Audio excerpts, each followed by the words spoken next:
Baik, terima kasih. Ini ada yang menanyakan, masuk akal enggak sih mata kaki tertutup kain masuk neraka? Baik, memang ada hadis Nabi seperti itu.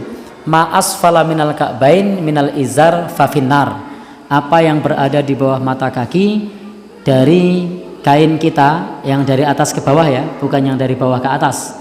Dari bawah ke atas contohnya apa? Kaos kaki. Tapi ini yang dari atas ke bawah. Memang Nabi menyebutkan begitu. Ma asfala minal ka'bain minal izar fafinnar. Apa yang berada di bawah mata kaki maka itu menjadi bagian dari api neraka. Topik bahasan ini sudah pernah kita bahas di tempat ini. Disitulah kemudian para ulama menyebutkan apa hukum mengangkat kain. Yang pertama, sebagaimana yang dikemukakan oleh Syekh Shalih bin Utsaimin, beliau menjelaskan hukumnya ketika kita menurunkan kain itu haram, baik karena sombong atau tidak karena sombong. Karena kalau karena sombong akibatnya ada 4. Apa itu? Tidak dilihat oleh Allah, tidak diajak bicara oleh Allah, tidak disucikan oleh Allah, dan mereka mendapatkan siksa yang pedih. Nah, itu diantara yang disebutkan seperti itu.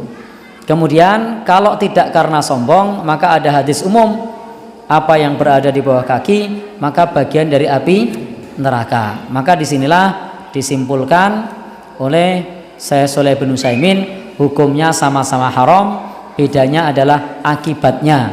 Kalau karena sombong akibatnya ada 4, kalau tidak karena sombong akibatnya ada 2, yakni disebutkan oleh Rasul sallallahu alaihi wasallam, ma asfala minal ka'bain minal izar fafinnar. Lalu Imam Nawawi berpendapat, kemarin kita sampaikan bagaimana pendapat Imam An-Nawawi. Imam Nawawi menyebutkan kalau karena sombong hukumnya haram, kalau tidak karena sombong hukumnya makruh.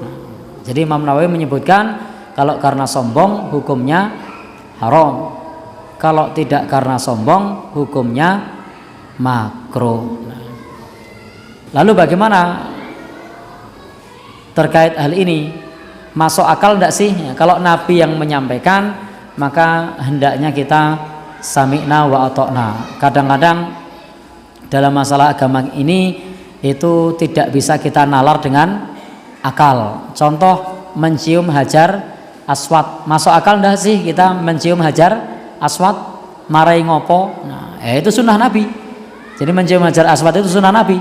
Tidak bikin kita untung, tidak bikin kita celaka. Nah, tetapi Nabi melakukan, maka sahabat Umar melakukan. Intinya kembalikan kepada sunnah. Jadi masuk akal atau tidak, kembalikan kepada sunnah.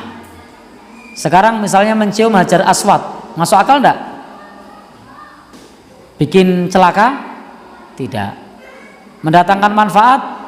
Tidak. Tapi Nabi kerjakan.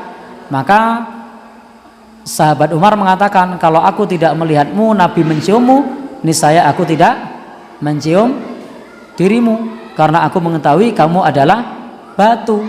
Jadi menjalankannya semata-mata ingin mengikuti sunnah Rasulullah Sallallahu Alaihi Wasallam. Karena orang yang mencintai seseorang itu cenderung ingin mengikuti. Ada orang pecinta artis atau pecinta bola, sampai warna syalnya saja dibeli.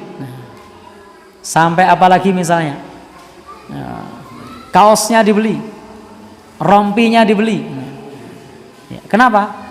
Cinta. Nah, kita cinta dengan Nabi, cara berpakaiannya kita ikuti. Cara berpakaiannya kita ikuti misalnya. Cara apa lagi? Cara makannya, cara minumnya, dan seterusnya. Maka intinya itu adalah sunnah, bukan masalah masuk akal atau tidak masuk akal. Untuk terkait dengan isbalnya tadi sudah saya sampaikan, menurut Imam Nawawi haram jika sombong, makruh jika tidak sombong. Kalau Syekh bin Utsaimin mengatakan sombong atau tidak sombong sama-sama haram. Jadi dijelaskan seperti itu. Ini adalah penjelasan para ulama. Jadi ketika hadis Nabi datang kepada kita, yang kita pikirkan kalau hadisnya itu sahih, kalau nasnya tersebut adalah sahih, maka kita terima, baik masuk akal atau tidak masuk akal. Jadi masuk akal atau tidak masuk akal, kalau hadisnya sahih maka hendaknya kita terima. Wallahu alam bishawab.